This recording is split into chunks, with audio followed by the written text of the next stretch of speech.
Motion is 2-2, and it is tied, and I vote aye to that motion, so the motion carries 3-2. Mayor. Yes, sir. So my comments to you tonight were going to be the same, irregardless of the outcome of this vote. We're gonna march forward. We're going to get this road built. We certainly got to respect the council's decision. Jill will take this back and Chad, and they'll look at the implications on schedule. We'll hopefully be able to we'll find a strategy to minimize the impact on schedule and, more importantly, on cost. Now, I do need to say, especially the Councilman Rodriguez's comment, she was uncomfortable about the roundabout because she felt like she didn't have enough information. We're going to go back and redesign this intersection with a four-way stop. There may be a lot of elements with that you may not be comfortable with either. And so I think it's up to us to be responsible about this. We need to bring this four-way stop intersection back to your community and show them what the implications are in right-of-way and operations, because we have not taken that alternative through design. So you very well may look at that 6 months from now and say, oh, well, we didn't understand then what the ramifications of a four-way stop might be. And they could be significant. And we know they're going to impact right-of-way acquisition. So we will bring those back and put them in front of this council, in front of your community. The environmental process has to go back. We're not sure yet if we're going to have to reopen the environmental hearing process. It very well may be that we may. That'll be a decision based on TxDOT, on that guidance. If we do, we will hold those hearings. So with that, we'll move forward. We appreciate your engagement. I sincerely mean it. I have lots of friends on this council. You're still friends, and you're still going to be friends. And as I said all along, we have lots and lots of work to do with the roads.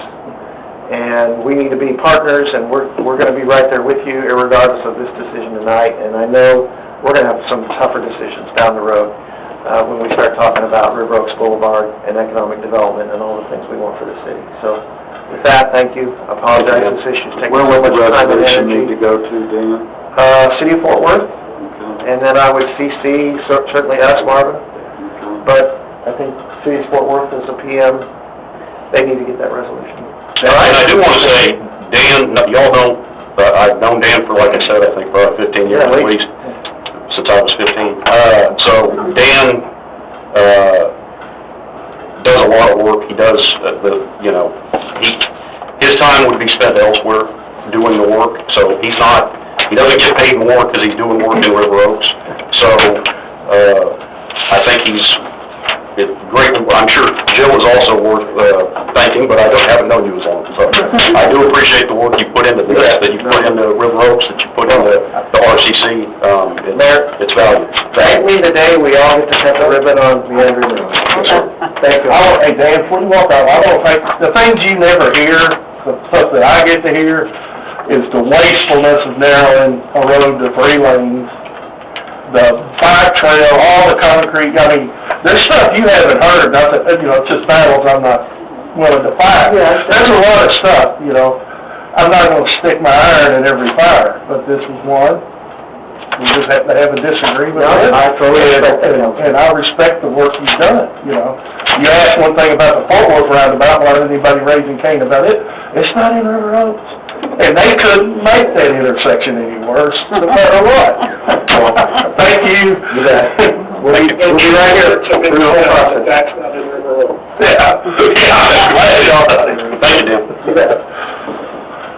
Okay, item number 13 is to consider approval of the mid-year fiscal year 2021 operational city budgets as presented by the city manager, and approval of ordinance number 1343-2022. Every year we present this to the council, and actually the auditor mentioned that I might start doing that quarterly.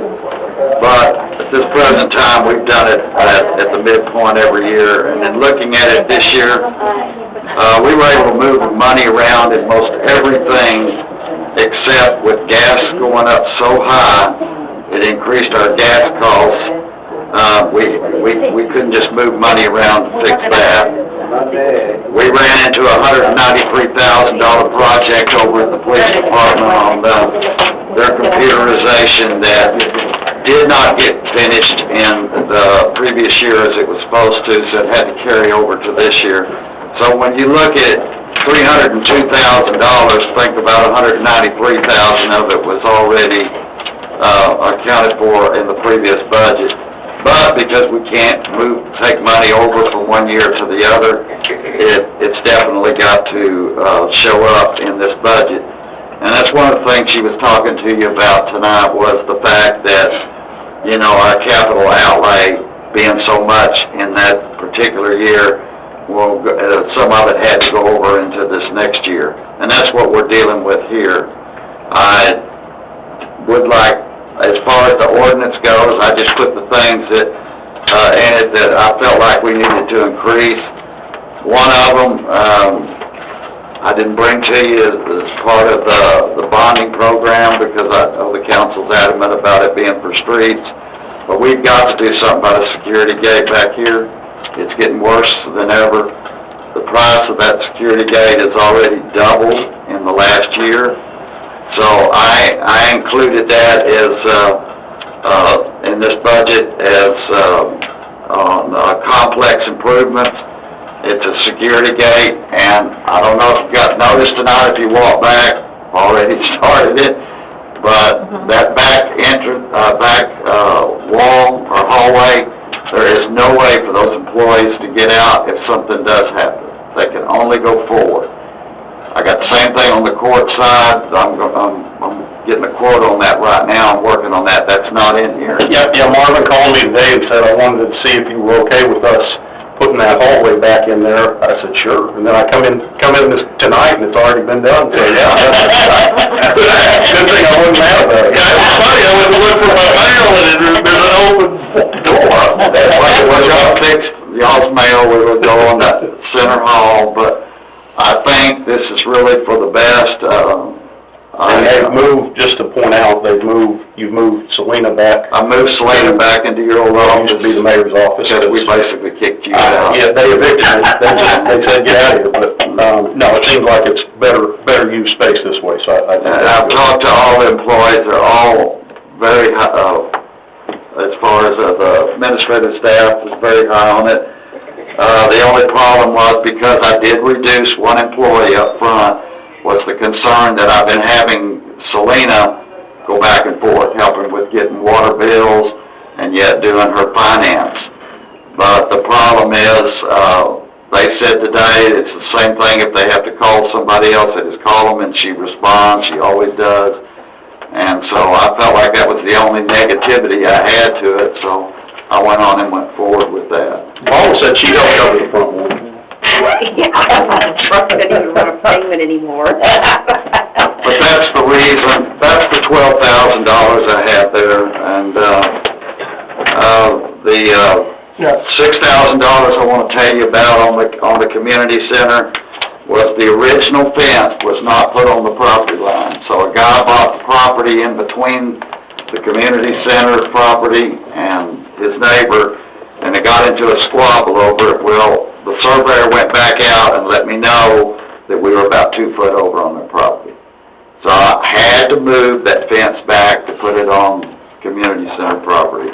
And that ended up costing $6,000. So those were two things that came up that were unplanned, and that was the reason why that we had a higher than normal. But if you look at what we've done on revenues versus expenditures, we're doing very well.